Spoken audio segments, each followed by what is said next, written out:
Dios les bendiga, mis amados hermanos. La gracia de nuestro Señor Jesucristo sea con cada uno de ustedes. Damos gracias al Señor por una semana más en que nos permite compartir junto de este espacio. Yo le voy a pedir que usted allí cierre sus ojos y le pida al Padre que sea hablando a su vida y a su corazón. Señor, en el nombre de Jesucristo, habla a cada uno de nuestras vidas, de nuestros corazones. Queremos hacer tu perfecta voluntad para tu gloria y tu honra. En el nombre de Jesucristo, amén. Yo quiero que usted abra su Biblia en el libro de Proverbios, capítulo 19, versículos 20 y 21. Dice la palabra del Señor: escucha el consejo y recibe la corrección para que seas sabio en tu vejez. Muchos pensamientos hay en el corazón del hombre, mas el consejo de Jehová permanecerá. Cuando nosotros escuchamos la palabra consejo, es tan importante que tengamos nuestro oído atento a escuchar el consejo de Dios. Todo lo que está en la palabra de Dios es un consejo para cada uno de nosotros. Y lo que está escrito en su palabra no es solo para leerlo, es para obedecerlo. La iglesia de hoy está entrando a los últimos tiempos. Estamos viviendo los últimos tiempos. Y para nosotros permanecer de pie, para nosotros extendernos, para nosotros poder ver la mano de Dios a nuestro favor, es necesario que tomemos en cuenta cosas específicas que debemos de cumplir.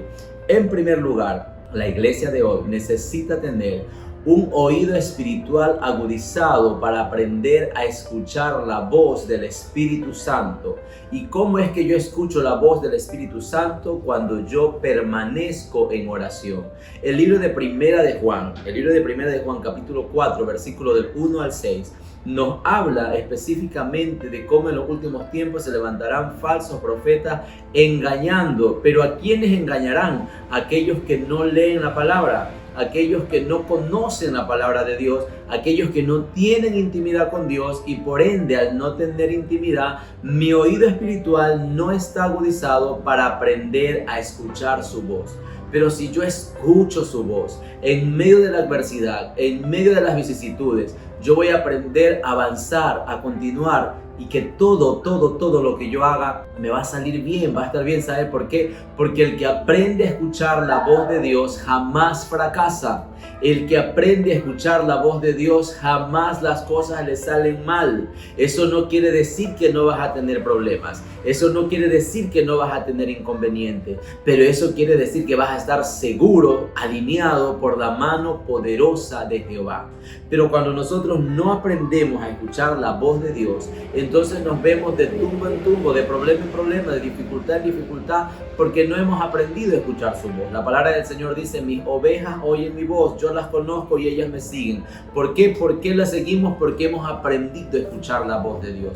Que en este tiempo, en esta temporada que inicia, escuches verdaderamente la voz de Dios, te dejes guiar por el Espíritu Santo, entres en intimidad con Él de tal manera que no seas engañado, sino que puedas permanecer firme en todo lo que te propongas, guiado por el Espíritu Santo. Segundo consejo: la iglesia de hoy no debe tener miedo a la persecución, sino que en medio de la persecución, en medio de las dificultades, en medio de lo que viene a esta tierra, debemos permanecer firmes. El libro de Esther nos enseña cómo una mujer llamada Esther, en el capítulo 4, versículo de 15 al 16, toma la decisión de pedirle a todo el pueblo que entre en ayuno, porque ella se iba a presentar delante del rey a pesar de que no había sido llamada. Ella sabía cuál sería el final al no ser llamada y presentarse delante del rey, pero ella confiaba en un Dios todopoderoso, y ella termina diciendo: si perezca, que perezca. Cuando un hombre y una mujer de Dios está seguro en Dios, en lo que ha creído,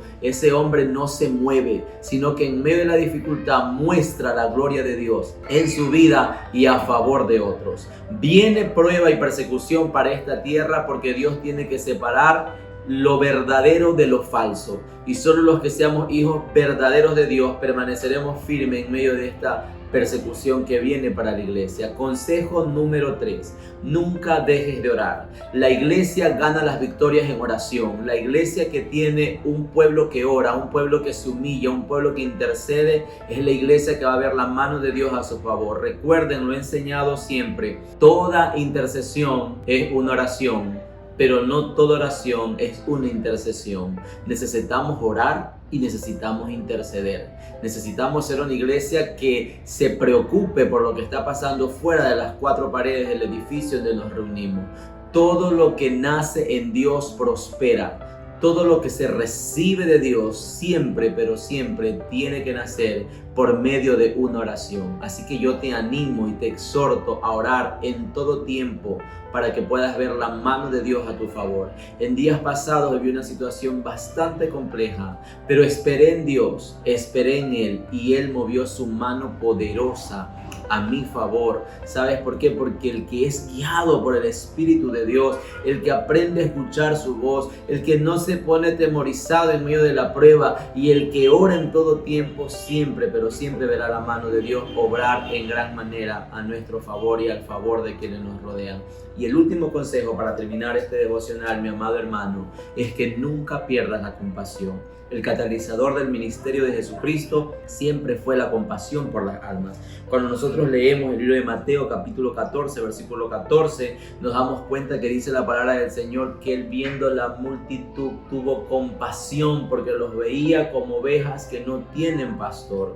Usted y yo tenemos que preocuparnos por lo que pasa allá afuera, no solo por lo que pasa en nuestra familia. A veces es un problema porque vemos personas que solo nos preocupamos por nuestra familia, pero nos olvidamos que hay una ciudad. O vemos personas que nos preocupamos por la familia y la ciudad, pero nos olvidamos que pertenecemos a una provincia. Vemos personas que nos preocupamos por la provincia, pero no nos preocupamos por la nación. Nosotros como hijos de Dios debemos estar preocupados por el mundo entero. ¿Por qué? ¿Cuál es el sueño de Dios? Mateo capítulo 28 nos muestra cuál es el deseo del Señor. ¿Qué quiere el Señor? El Señor quiere que usted y yo hagamos discípulos. ¿Dónde? ¿Solamente en nuestra casa? ¿Solamente en el vecindario donde vivimos? ¿Dónde el Señor quiere que nosotros hagamos discípulos? Dice que en toda la tierra, primeramente en Judea, después dice en Samaria y hasta lo último de la tierra. Yo quiero terminar leyéndote ese texto que te acabo de mencionar, que es: y Jesús se acercó y les habló diciendo: toda potestad me es dada en el cielo y en la tierra. Por tanto, id y haced discípulos a todas las naciones, bautizándoles en el nombre del Padre, del Hijo y del Espíritu Santo. Mateo 28, 18 al 19. Que nosotros como iglesia verdaderamente cumplamos con estos 4 consejos, que tengamos pasión por las almas, que veamos la necesidad del pueblo y vamos a ver la gloria de Dios moverse a nuestro favor y la extensión del reino de Dios acá en la tierra. Que Dios me los bendiga. Excelente semana.